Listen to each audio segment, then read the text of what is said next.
She walked into that church searching for healing and walked out with nothing but debt, despair, and a criminal record.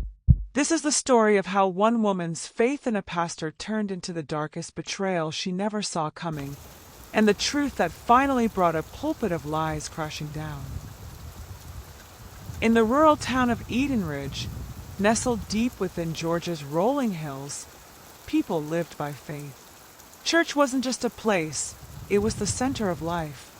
And at the pulpit stood a man everyone trusted, Pastor Elijah Brandt.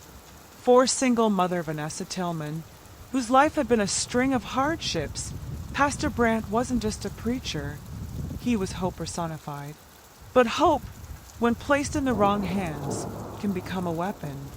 This is the story of how a woman's unwavering faith turned into a 30-minute descent into psychological terror, financial ruin, and death. Vanessa Tillman had never had it easy. After losing her husband to a car accident and being laid off from her hospital admin job, she relocated to Edenridge with her 8-year-old son, Jeremiah, to start over. Quiet town, low rent, and most importantly, God-fearing people. She was first introduced to Greater Light Tabernacle by a neighbor who spoke of Pastor Elijah Brandt as if he walked with angels. Elijah was charismatic, with piercing gray eyes and a voice that could lull even the most skeptical sinner into submission. He preached healing, abundance, and miracles, especially for those who tithed generously and obeyed spiritual authority without question. Within weeks, Vanessa was hooked. She began attending church 5 nights a week, enrolling in prayer classes, donating beyond her means, all because the pastor said her breakthrough was coming. She was told to sow into faith.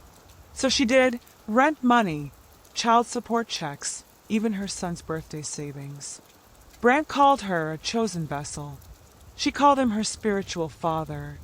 One evening, Brandt called Vanessa to the altar during a midweek service and declared, in front of the entire congregation, "The Lord told me, this woman will own land, build houses, and never borrow again. But she must enter covenant with God now." The congregation erupted in praise. What Vanessa didn't know was that the covenant was actually a secret contract.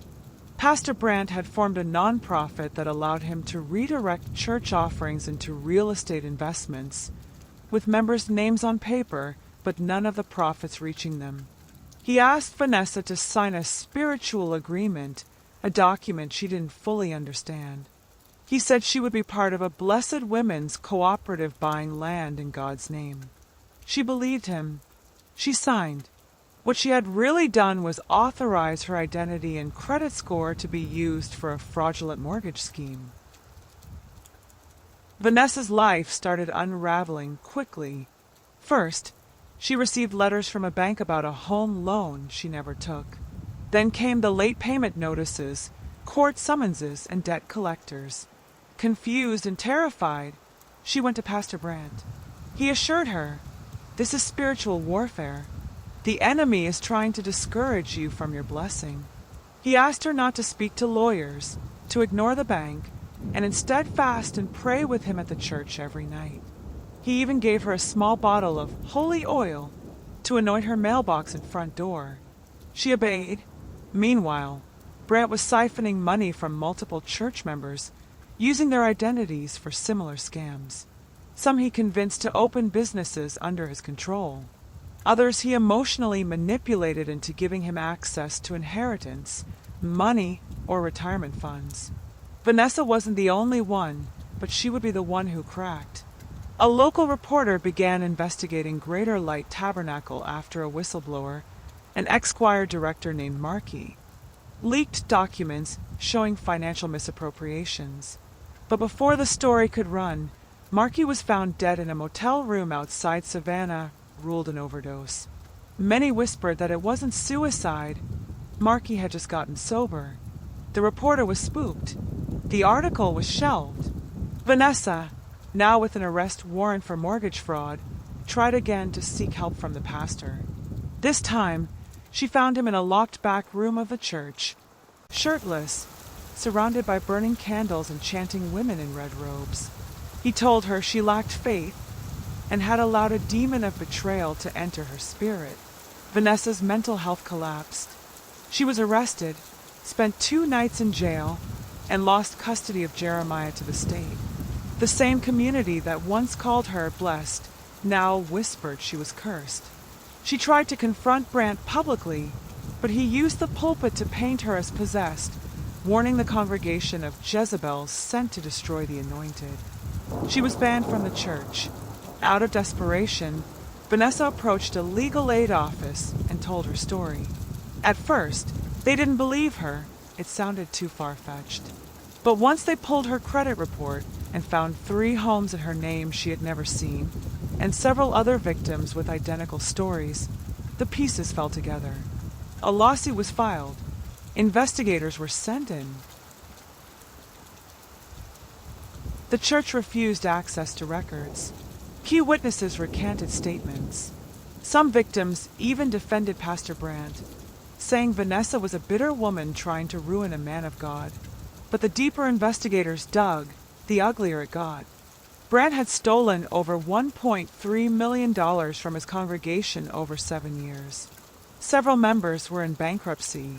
At least 2 others had died, one by suicide, another under mysterious circumstances never fully explained.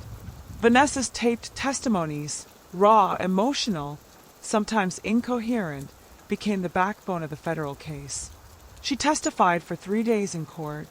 In 2021, Pastor Elijah Brandt was found guilty of wire fraud, identity theft, and racketeering.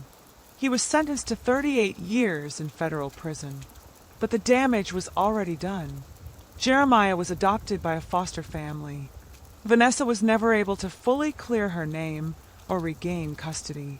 Though cleared of fraud charges, her credit remained destroyed, and her mental health was fragile. She now lives in a transitional shelter in Atlanta. She attends a small community Bible group, though she sits quietly in the back and never prays out loud.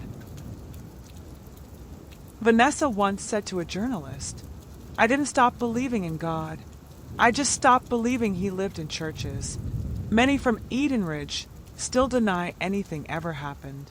They say Vanessa lied, that Pastor Brandt was framed, that the devil works in mysterious ways.